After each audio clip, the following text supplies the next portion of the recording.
এখন আমাদের মনে একটা প্রশ্ন আসে যে স্যার গ্রুপ ভিত্তিক সাবজেক্ট আমি এখান থেকে যে কোনো তিনটা ধরে নিলাম, ধরেন সাপোজ আজকে আমি যুক্তিবিদ্যা বাদ দিলাম, এরপর বিশ্ববিদ্যালয়ে যখন আমি চান্স পেলাম তখন আমার মেধাক্রম অনুসারে আমি যুক্তিবিদ্যায় পড়ার সুযোগ পেলাম, তখন কি আমি যুক্তিবিদ্যা নিয়ে পড়তে পারবো? অবশ্যই তুমি পড়তে পারবা। সুপ্রিয় শিক্ষার্থীরা, আসসালামু আলাইকুম। এপি স্কুলের পক্ষ থেকে সবাইকে অনেক অনেক শুভেচ্ছা। আমরা যারা একাদশ শ্রেণীতে ভর্তি হব, বিশেষ করে মানবিক শাখায়, আমাদের মধ্যে সাবজেক্ট চয়েস নিয়ে কিছু কিছু ক্ষেত্রে কৌতূহল দ্বিধাদ্বন্দ্ব সৃষ্টি হয়। তো আজকে আমরা মূলত মানবিক শাখাতে পড়তে গেলে কোন কোন বিষয়গুলো আমাদেরকে অবশ্যই পড়তে হবে, কোন বিষয়গুলোকে আমরা ঐচ্ছিক বিষয় হিসেবে নিতে পারি এবং কোন বিষয়গুলো গ্রুপ ভিত্তিক বিষয় হিসেবে আমরা নিতে পারি সেটা নিয়ে আমরা আলোচনা করব। তার পাশাপাশি গ্রুপ ভিত্তিক বিষয়গুলোর মধ্যে কোনটা নিলে সুবিধা বেশি, কোনটা নিলে সুবিধা কম, এই বিষয়টা নিয়েও আমরা আলোচনা করব। সেই সঙ্গে গ্রুপ ভিত্তিক বিষয় চয়েসের সাথে বিশ্ববিদ্যালয়ের ভর্তি পরীক্ষায় কোন সাবজেক্টে পড়তে পারবো বা কোন সাবজেক্টে পড়তে পারবো না ইত্যাদি এমন কিছু বিষয় যদি থাকে সেটা নিয়েও আমরা আলোচনা করব। তো প্রথমেই বলি, একাদশ শ্রেণীতে আমাদের মোট যদি আমরা সাবজেক্টকে ভাগ করি, 3 ধরনের সাবজেক্ট আমরা পাবো। আবশ্যিক বিষয়, আবশ্যিক বিষয় বলতে বোঝাচ্ছে যে এখানে তোমাকে 3টা সাবজেক্ট আছে, তোমাকে তিনটাই নিতে হবে, বাদ দেওয়ার কোনো সুযোগ নাই। তারপর আছে গ্রুপ ভিত্তিক বিষয়, এখানে বেশ কিছু সাবজেক্ট আছে, প্রায় 6-7টা বা 8টা সাবজেক্ট আছে, সেখান থেকে তুমি যে কোনো 3টা নিতে পারো চয়েস করে তোমার ইচ্ছা অনুসারে। এবং ঐচ্ছিক বিষয়, যেটাকে ফোর্থ সাবজেক্ট বলে, এখানে একটি বিষয় তুমি চয়েস করে নিতে পারো, এখানেও একাধিক সাবজেক্ট আছে, সেখান থেকে যে কোনো একটা তুমি নিতে পারো। তো আমরা আজকে মূলত গ্রুপ ভিত্তিক এবং ঐচ্ছিক বিষয়গুলোর উপরে জোর দেবো বেশি। তার আগে আবশ্যিক বিষয় যে 3টি আছে সেই 3টি হচ্ছে বাংলা প্রথম পত্র এবং দ্বিতীয় পত্র। এখানে বাংলাতে 2টা করে পত্র থাকবে, প্রথম পত্র দ্বিতীয় পত্র, নবম দশম শ্রেণীর মতো। ইংরেজি প্রথম পত্র দ্বিতীয় পত্র, এবং 3 নম্বর আছে তথ্য যোগাযোগ প্রযুক্তি। যদিও এইখানে তথ্য যোগাযোগ প্রযুক্তির প্রথম দ্বিতীয় পত্র নেই, এখানে শুধু একটা মাত্রই পার্ট। সুতরাং এই হচ্ছে 3টা বিষয়, এই 3টা বিষয় তোমাকে নিতেই হবে।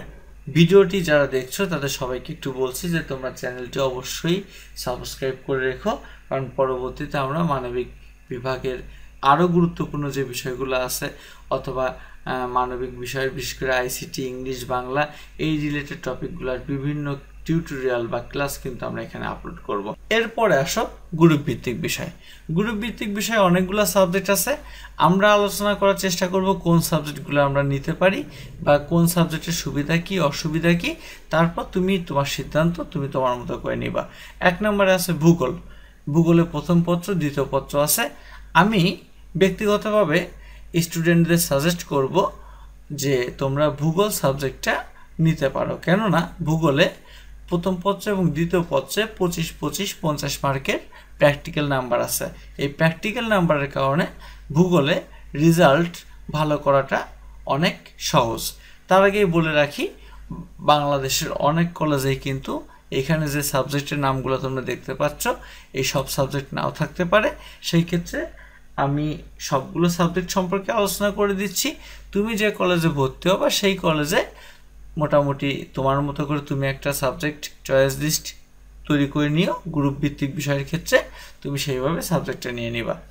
এরপর আসো 2 নাম্বার, ইতিহাস প্রথম পত্র দ্বিতীয় পত্র অথবা ইসলামের ইতিহাস ও সংস্কৃতি প্রথম পত্র দ্বিতীয় পত্র।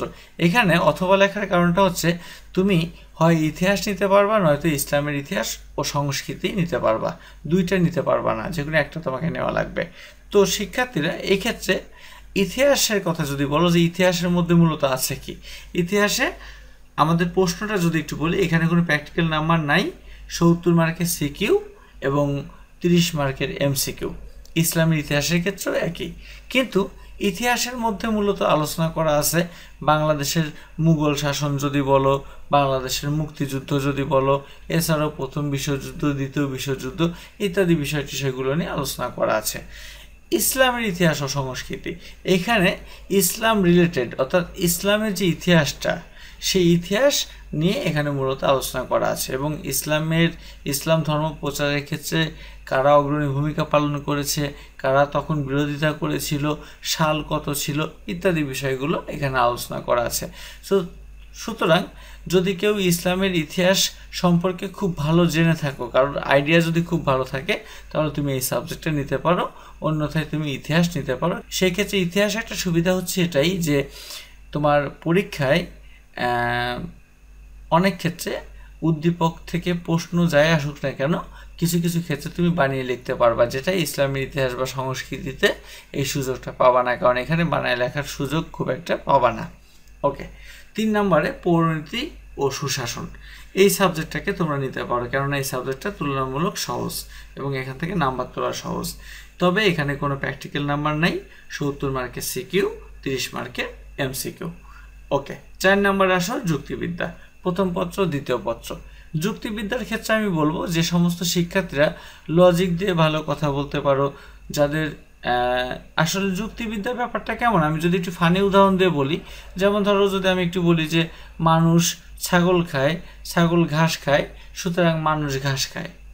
যুক্তিবিদ্যার কনসেপ্টটা অনেকটা এরকম, আমি একটু মজা করে বললাম জাস্ট। তো সেই ক্ষেত্রে যাদের মধ্যে লজিক ভালো আছে তারা কিন্তু এই সাবজেক্টটা নিতে পারো। তবে এখানে একটা প্রবলেম আছে, সব কলেজে এই সাবজেক্টটা নাই প্রথমত। দ্বিতীয়ত যুক্তিবিদ্যার আরেকটা প্রবলেম হচ্ছে যে বাংলাদেশের যে গাইড কোম্পানিগুলো আছে, যেহেতু অনেক কম শিক্ষার্থী যুক্তিবিদ্যা নেয়, সেই ক্ষেত্রে যুক্তিবিদ্যা সম্পর্কে মানসম্মত গাইড বাংলাদেশে তুলনামূলক কম আছে। সেই ক্ষেত্রে বোর্ড পরীক্ষা দেওয়ার ক্ষেত্রে ফাইনাল সাজেশন পাওয়ার ক্ষেত্রে তোমার কিন্তু কিছু অসুবিধা হতে পারে। 5 নম্বরে আসো সমাজবিজ্ঞান অথবা সমাজকর্ম। তো আমি বলবো তোমাকে হয় সমাজবিজ্ঞান নিতে হবে, সমাজবিজ্ঞানেও প্রথম পত্র দ্বিতীয় পত্র আছে, আমি যদি এখানে একটু টাইপিং মিস্টেক করে ফেলেছি সরি। আবার সমাজকর্মে প্রথম পত্র দ্বিতীয় পত্র আছে। তবে আমি বলবো এই দুইটার মধ্যে সমাজবিজ্ঞানটা বেস্ট, কেননা সমাজবিজ্ঞানটা একটু পড়লে এখানে বানিয়ে লেখার সুযোগটা একটু ভালো আছে, আর বিশেষ করে যাদের হাতের লেখা ভালো তারা এখান থেকে ভালো নাম্বার তুলতে পারবা। এরপর 6 নম্বরে অর্থনীতি। তো অর্থনীতি নেওয়ার ক্ষেত্রে কিছু সাবধানতা আমাদেরকে অবলম্বন করতে হবে। সাবধানতাগুলো কী কী আমি একটু বলি। আমরা অনেকেই আছি যে যারা এই এসএসসিতে সায়েন্স ব্যাকগ্রাউন্ডে ছিলাম, আমাদের জিপিও মোটামুটি ভালো, আমরা গ্রুপ চেঞ্জ করতে চাচ্ছি, ঢাকা বিশ্ববিদ্যালয়ে পড়বো বলে বা আইন বা গণযোগাযোগ সাংবাদিকতায় পড়বো এরকম একটা ইচ্ছা আমাদের হয়তো আছে। এই সমস্ত শিক্ষার্থীরা অর্থনীতি নিতে পারো, কেননা অর্থনীতিতে কিছুটা গাণিতিক ছোঁয়া তোমরা পাবা। এই কারণে সায়েন্স ব্যাকগ্রাউন্ড থেকে যারা আসবা তারা অর্থনীতি নিলে অর্থনীতি থেকে ভালো নাম্বার তুলতে পারবা, রেজাল্ট ভালো করতে পারবা। কিন্তু যদি তোমার নবম দশম শ্রেণীতে সায়েন্স না থাকে তাহলে আমি তোমাকে সাজেস্ট করব তুমি অর্থনীতি অবশ্যই নিও না, কেননা অর্থনীতির মধ্যে গাণিতিক টার্মস আসবে, এটা তোমার জন্য অনেকাংশেই রেজাল্ট ভালো হতে সাহায্য করবে না। এছাড়াও এক্সট্রা প্রাইভেট পড়ারও কিছু ব্যাপার স্যাপার এখানে আছে। 7 নম্বরে মনোবিজ্ঞান, এই সাবজেক্টটা অনেক কলেজেই নাই, আবার অনেক কলেজে আছে। তো সেই ক্ষেত্রে তুমি চাইলে সাইকোলজি বা মনোবিজ্ঞান নিয়েও পড়তে পারো। তবে এখানে মনোবিজ্ঞানটাও অনেকটা যুক্তিবিদ্যার মতো, তবে যুক্তিবিদ্যার চাইতেও মনোবিজ্ঞানের অবস্থা বেশি ভয়াবহ আমার কাছে মনে হয়, কারণ এই সাবজেক্টটা অনেক কলেজেই নাই, তো এই কারণে মানসম্মত গাইড বা বই কিন্তু পাওয়া যায় না। এখন আমাদের মনে একটা প্রশ্ন আসে যে স্যার গ্রুপ ভিত্তিক সাবজেক্ট আমি এখান থেকে যে কোনো 3টা ধরে নিলাম, ধরেন সাপোজ আজকে আমি যুক্তিবিদ্যা বাদ দিলাম, এরপর বিশ্ববিদ্যালয়ে যখন আমি চান্স পেলাম তখন আমার মেধাক্রম অনুসারে আমার যুক্তিবিদ্যায় পড়ার সুযোগ পেলাম, তখন কি আমি যুক্তিবিদ্যা নিয়ে পড়তে পারবো? অবশ্যই তুমি পড়তে পারবা। এক কথায় তুমি এখান থেকে যে কোনো 3টা সাবজেক্ট নিলে পরে বিশ্ববিদ্যালয়ে ভর্তি হওয়ার ক্ষেত্রে তুমি বিশ্ববিদ্যালয়ের মানবিক শাখার যে কোনো বিষয় নিয়ে পড়তে পারবা। তবে সেক্ষেত্রে ভূগোল এবং অর্থনীতির ক্ষেত্রে কিছু কিছু বিশ্ববিদ্যালয় একটু দেখে যে একাদশ দ্বাদশ শ্রেণীতে তাদের ভূগোল বা অর্থনীতিটা ছিল কিনা। আমি যতদূর জানি বললাম। এরপর ঐচ্ছিক বিষয় যেটাকে 4th সাবজেক্ট বলে, তোমাকে এখানে একটা সাবজেক্ট নেওয়াই লাগবে। তবে ঐচ্ছিক বিষয়ে একটা কথা বলি, এখানে ফেল করলেও কিন্তু কোনো ফেল নাই, পাশ করলে তো তুমি যা পাবা তার থেকে আমাদের এসএসসিতেও যেমন 4 সাবজেক্টের সিস্টেম ছিল একইভাবে কিন্তু জিপিএ অ্যাড হবে।